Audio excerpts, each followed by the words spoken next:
everybody, what's up? I'm back. I don't know if you remember the last time I said I wouldn't be going to Lowe's much more. Well, guess what? I'm at Lowe's. I got a Big Buddy heater the other day, and it has these 1 pound tanks, and I just want to make sure that the propane doesn't run out. So I just went to Walmart. I got a 15 pound tank, and now I'm going to Lowe's to get the hose adapter and inline filter to hook it up. Also, I'm gonna see if I can get like a little aluminum plate or a steel plate to put underneath it, because the tent is made of polyester and plastic and stuff, and I don't want it to melt. So let's see what we can find. All right, so they don't have the right adapter here at Lowe's, but I do know where they got it at. Tractor Supply. That's on the way to the Glamp site. But first, I'm gonna get this steel plate. Pretty sure they have that here.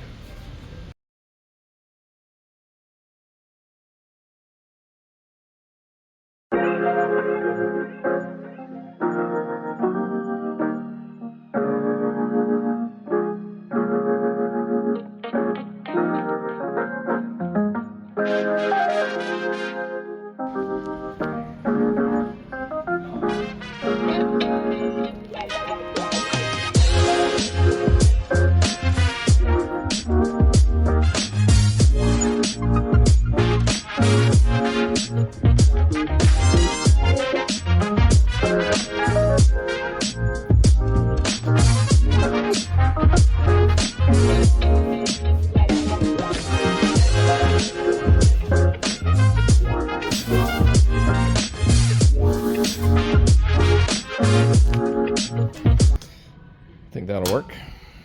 Looks nice. I was contemplating getting this one, which is $24, or that one.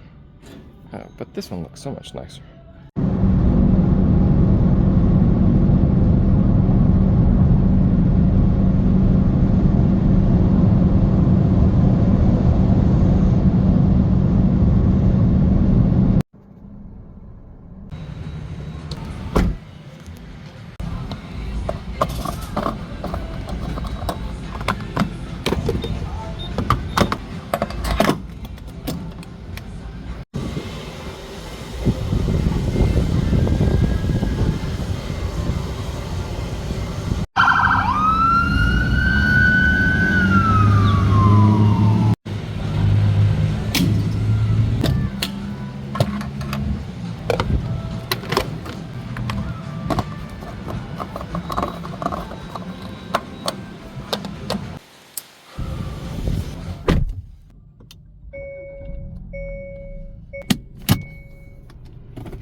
All right, made it to Tractor Supply. This is a brand new store. Just opened like less than a month ago.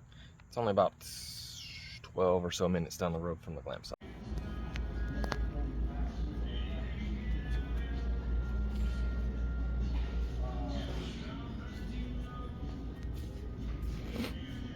All right, so they've got the Big Buddy heater here. I already have that. What I need is this connection and this inline filter.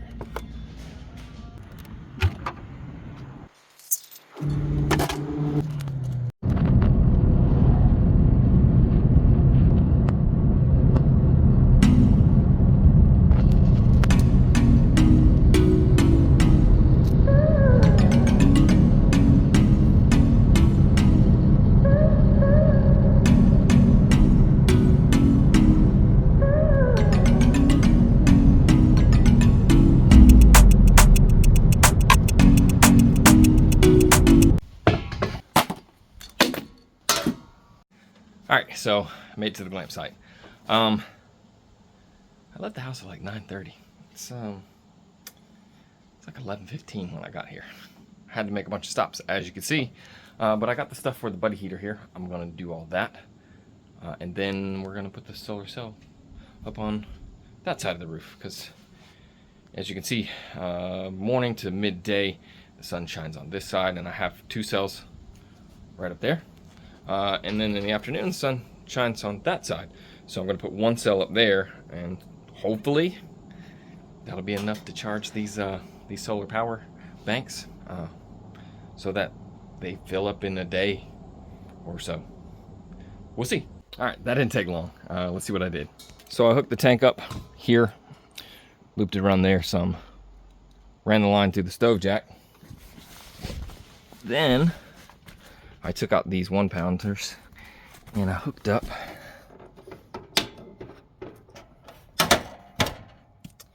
inline filter and the gas line. And then it's all in there now, and I put the metal plate underneath it. Now let's see if it works.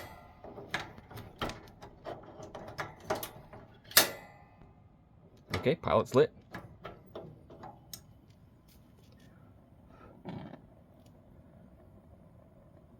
I hear the flame.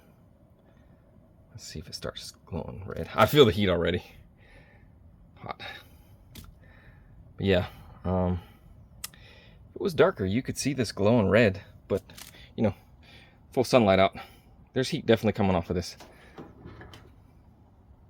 Both of those are lit. I got this underneath. I don't have to worry about this plastic rug or this vinyl underliner melting. And yeah, that's it on that. So the solar cells, you see how much sun is shining on that side of the building? Well, we're charging it 6-7 watts. I don't understand it. And that's 2 solar cells hooked up. I know that it's in the shade a little bit, but it's not charging very fast at all. And those are 2 100-watt solar cells. So I know they're not 100% efficient. They're only like, what, 50-60% efficient, but should still be charging more than 9 watts. Maybe one of the hookups I have on it's not working properly. I don't know. But anywho, look at that. We're cooking with gas now. Woo, it's hot. I'll turn that off because it's a nice fall day. It's like 74 degrees outside. There's no need for this at all. Maybe the fan, yeah, but not this. Definitely not this. But yeah, let's get that other solar cell hooked up, see what happens. You know, in hindsight, the solar cell thing was probably something that I should have done when I put this tin on, because, well,